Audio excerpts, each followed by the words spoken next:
You're listening to an Ono Media podcast.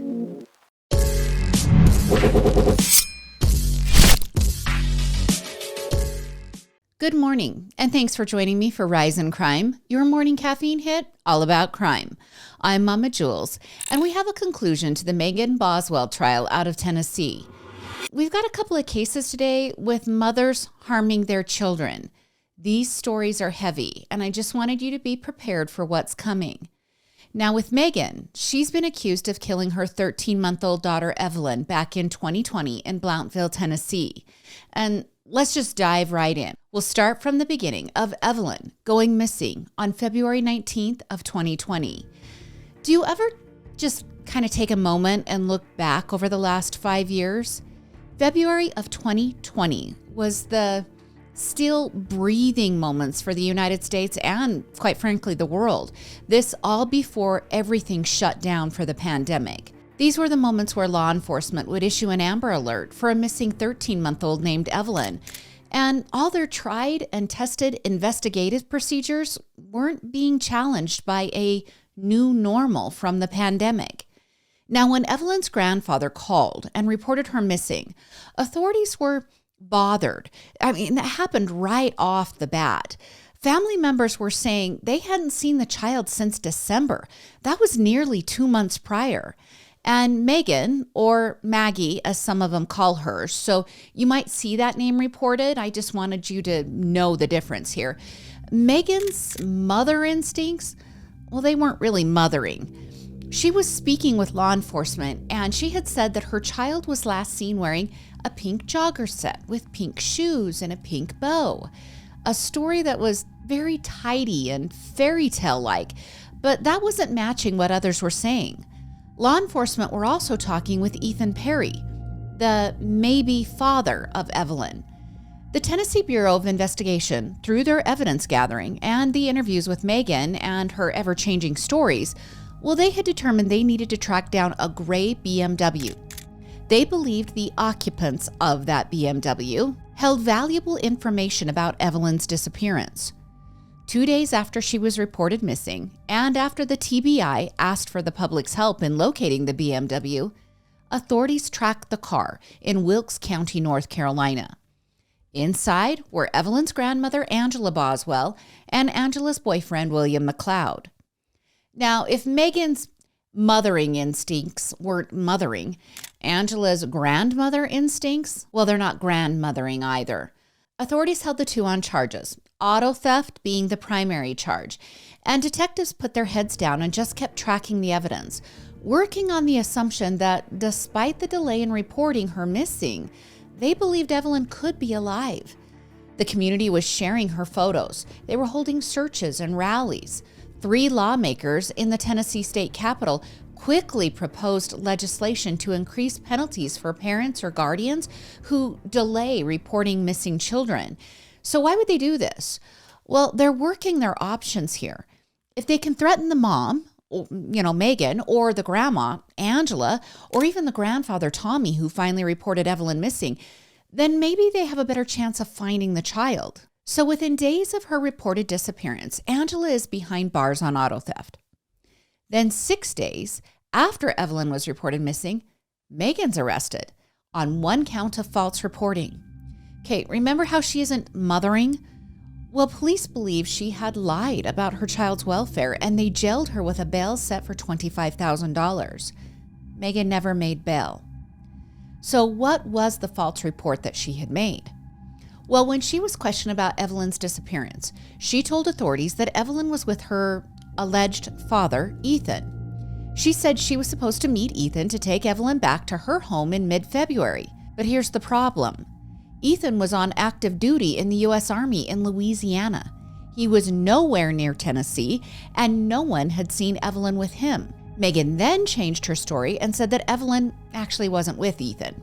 Instead, she was in fact with Angela, and that Angela and her boyfriend had taken Evelyn camping in Mendota, Virginia, which I learned is the hawk capital of the world, by the way. Very good for bird watching, but authorities discovered that no, Angela and her boyfriend and Evelyn were not out bird watching in Virginia either.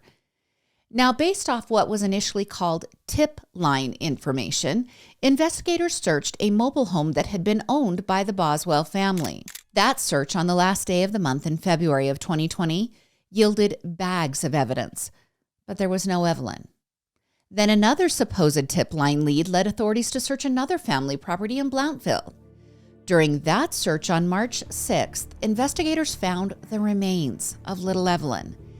And then the pandemic shutdowns began. And when Megan made her first appearance before a judge with her new charges of 11 counts of false reporting, she did so remotely via Zoom. That was the first time that procedure had been done in the county. Knowing that Megan was safely behind bars, unable to now produce the $1 million bond, investigators gathered more evidence and presented it to the grand jury in late 2020. Following that indictment, Megan was charged with first-degree murder for the death of Evelyn. She pled not guilty.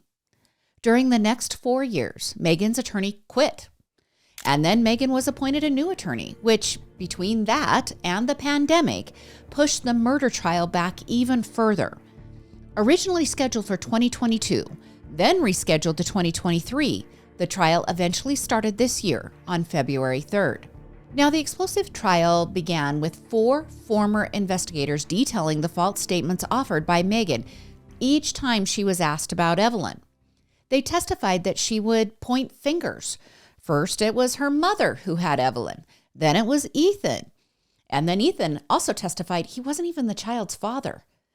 Then it was her mother's boyfriend they needed to be looking at if you were talking to Megan. Well, during the testimony, each investigator described how Megan, at times, was basically emotionless. The phrase used repeatedly was, Megan was, quote, very matter of fact.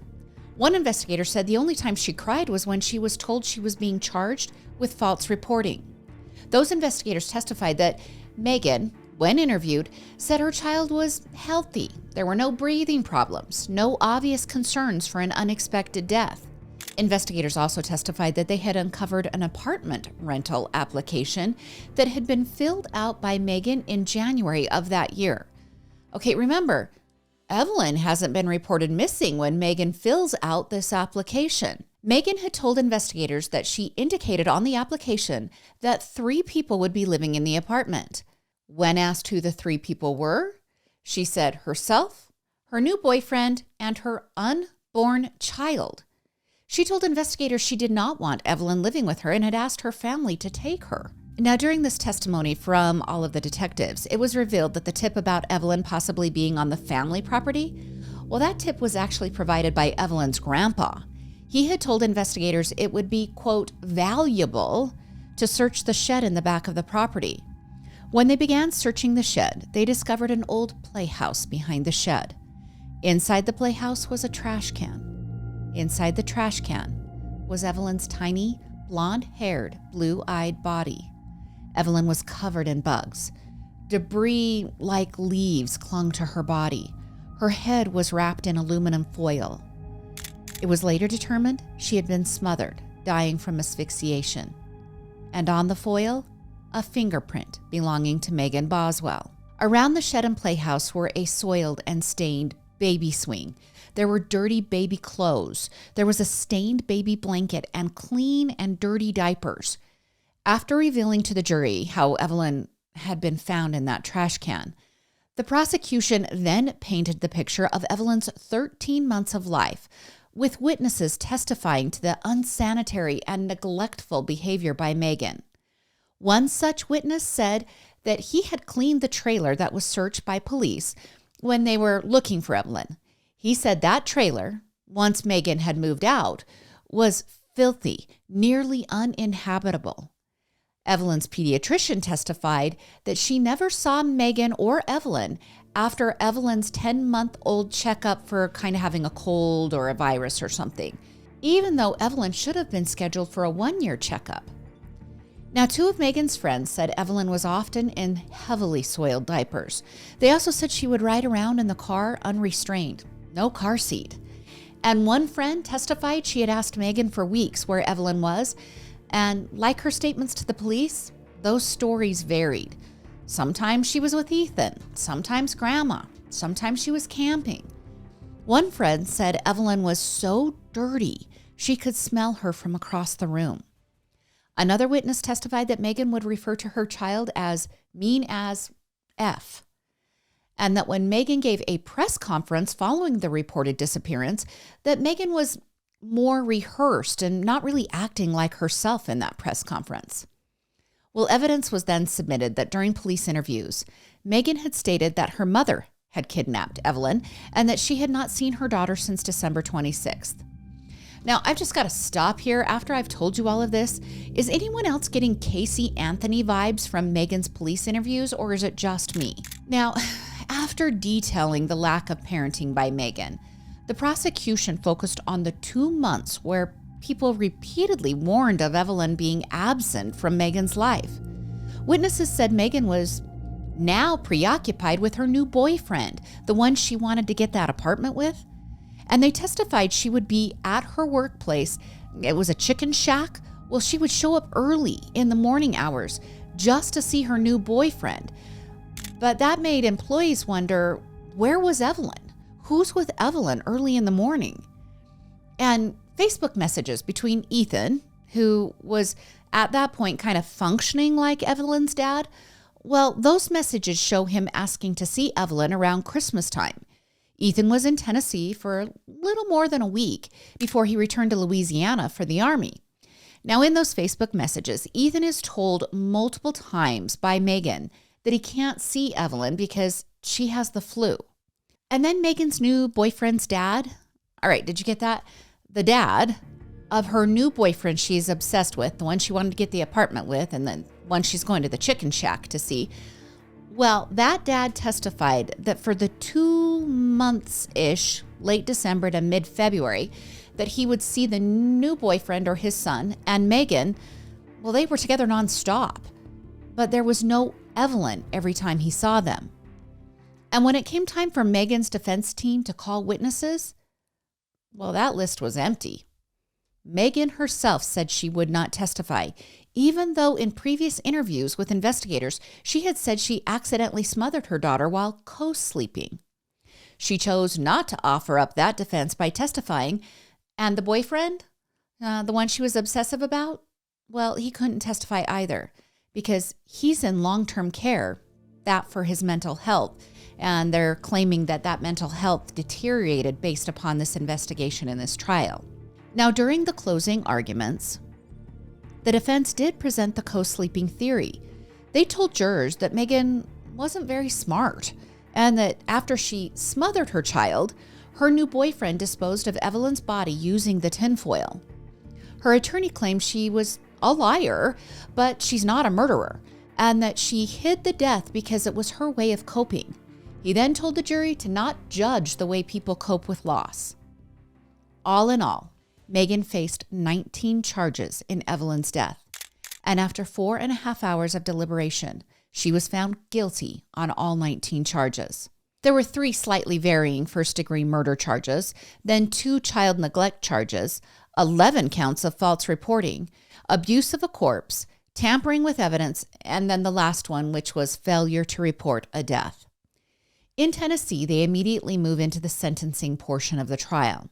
And following testimony, some of it by Megan's mother and some by Megan's social worker, the jury recommended that Megan be sentenced to life in prison. The judge will make his final decision on May 22nd. We have no indications that it will be anything but life in prison for Megan. Now, Megan has been in jail since March of 2020. And I thought a lot about the jury during my research of this case. They saw photo after photo of baby Evelyn in that trash can. I hope they can recover from this trial and their service. And one last note. If you remember, Megan claimed to be pregnant in January of 2020. You know, she was filling out that application and she said the 3 people were her new boyfriend, her, and her unborn child. Well, she wasn't pregnant. It is now believed it was just all part of the cover-up for Evelyn's death. Let me know what you think of this case in the comments. And tragedy struck the small town community of Byron, Wyoming on Monday. And I've covered cases here where I say, this is a small town, maybe 2,000 people. Well, this might be the smallest town yet. Byron has under 600 people living in the city, with about 200 households. The nearest small town is Lovell, Wyoming, and that city is nearly 4 times the size of Byron, but it only has 2,400 people. So just to give you some perspective on how a kid's life would be in a small area like Byron, several small towns located within about 10 miles-ish of each other, well, they send their kids to the same elementary school in the small town of Cowley. That might mean your child would ride the bus for an hour or so when you include all of the stops just to get the elementary school kids from that rural area to that elementary school. Now, the photos of this area are beautiful, and people who live in a rural area, well, they love to live in a rural area. It's by choice.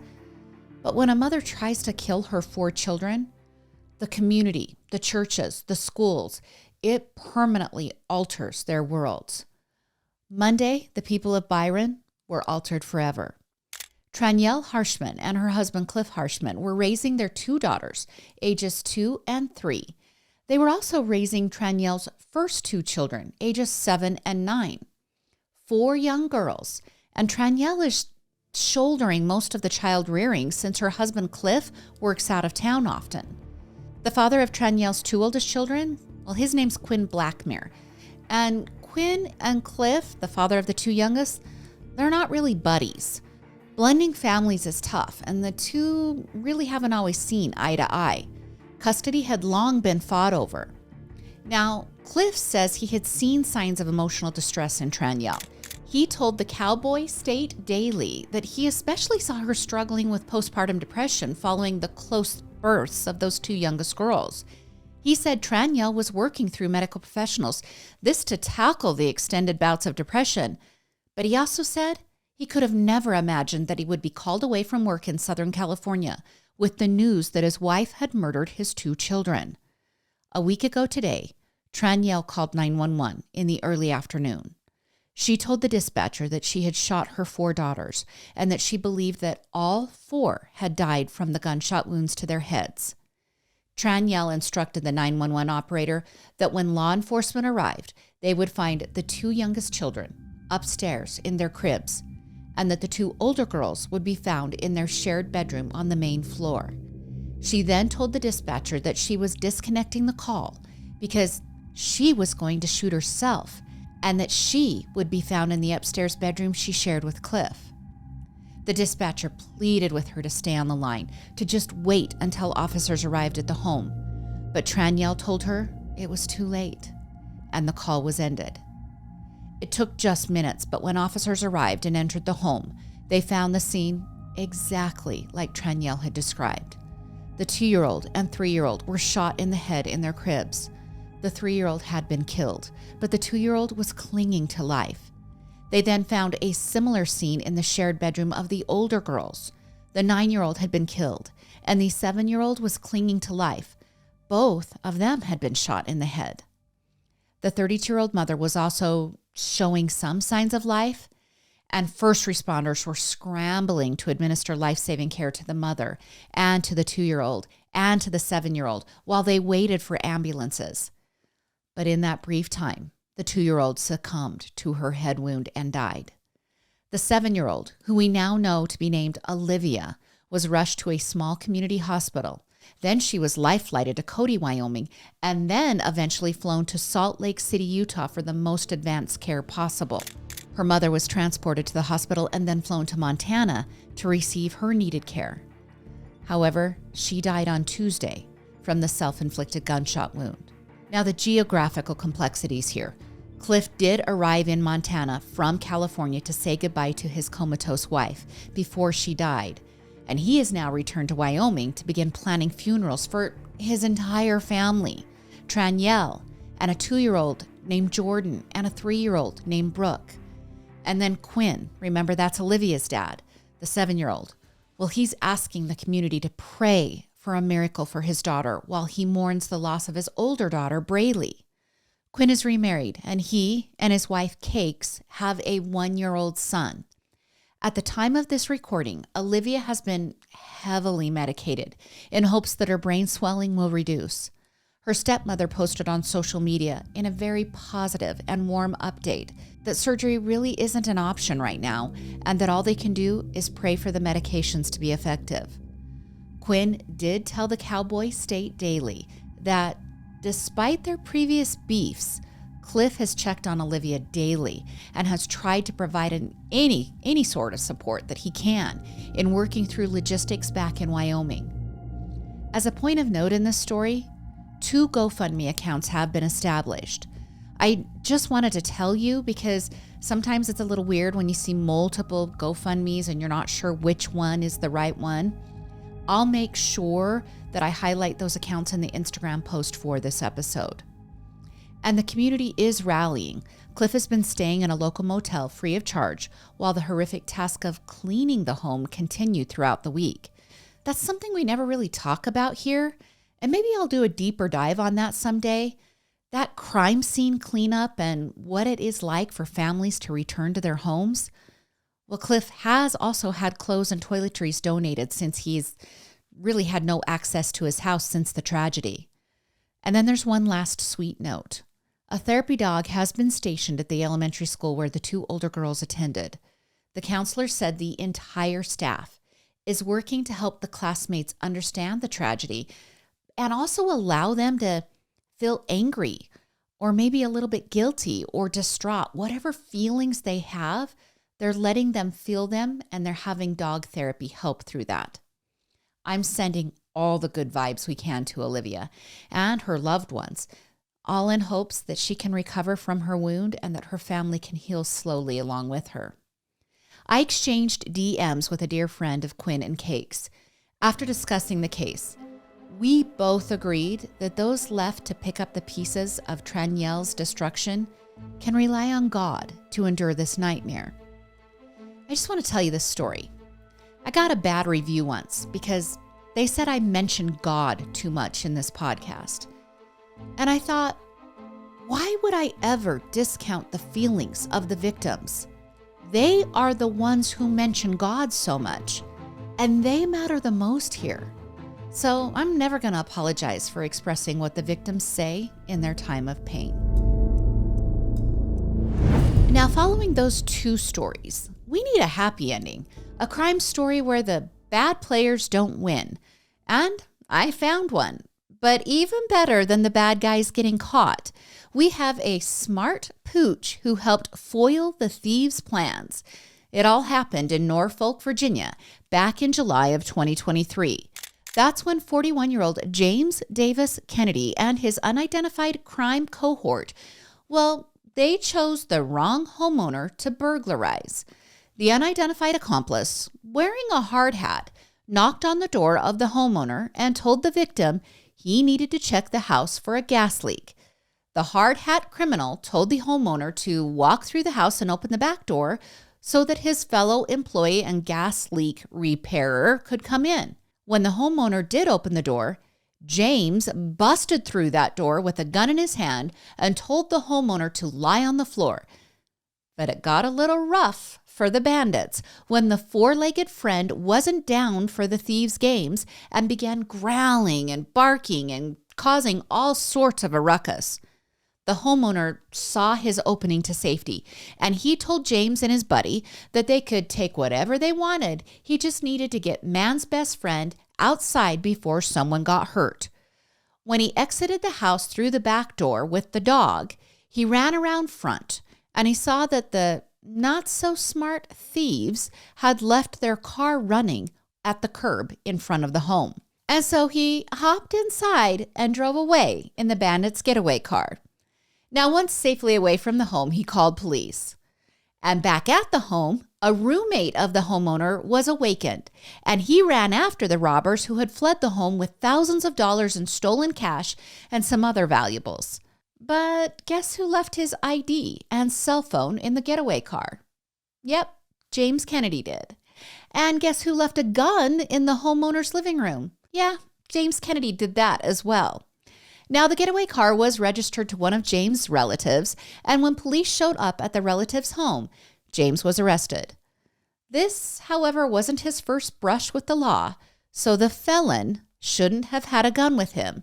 And of course, as one could have written this script, he was in possession of fentanyl when he was arrested at his relative's house. James was charged with armed robbery, conspiring to commit armed robbery using a firearm, 2 counts of abduction, being a felon in possession of a firearm, and also possessing a Schedule II drug. James pled not guilty to the charges, and back in October, he was found guilty by a jury of his peers. James was sentenced on Friday to serve 22 years and 6 months in prison. When released, he will be required to be under supervised probation. Dogs are the best, and I'll fight anyone who says they won't be in heaven with us after we leave this complicated planet. All right, let's get to Thursday's episode and the comments that you guys left. Donna from Massachusetts commented that the Karen Reed case needs to be put to bed and not retried.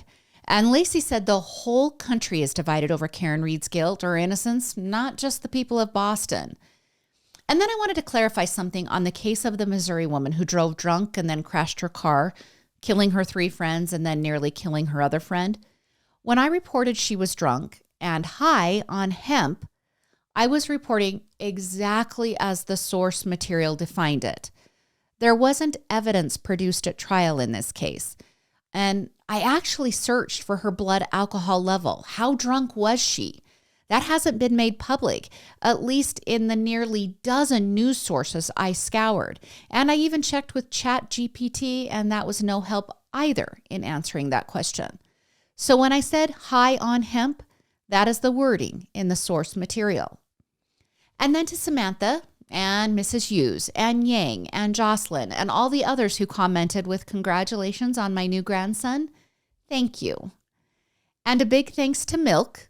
She helped me with the pronunciation of Telemundo. I believe I said Telemundo. You guys, I cannot speak Spanish. I also can't do accents. It's not in my wheelhouse. I've only got my Idaho accent over here. Whether you love it or hate it, it's what I've got. All right, that's your Monday episode of Rise in Crime. Thank you, and I especially thank you for helping this channel grow. Thanks for sharing the podcast or the YouTube broadcast with a friend. If you haven't yet, please do. Well, that's your Monday episode of Rise in Crime. Thank you guys for helping this podcast grow. And if you haven't told a friend, please do so. I'd love to see more growth on this channel. I want to talk about your cases that you're interested in, so make sure you drop any sort of information for me on cases that you're hoping that I cover. The case out of Wyoming, that's how I made a connection with the friend and shared all of those DMs. It was because she offered up that case suggestion for me. We love 5-star reviews here at Rise in Crime, so if you haven't left one, please do so. And then please like and follow us on all of our social media accounts and YouTube accounts at Oh No Media. That's Murder with My Husband, Into the Dark, and of course, Rise in Crime. You can join me again on Thursday for more morning crime news. I'm Mama Jules, and keep safe out there.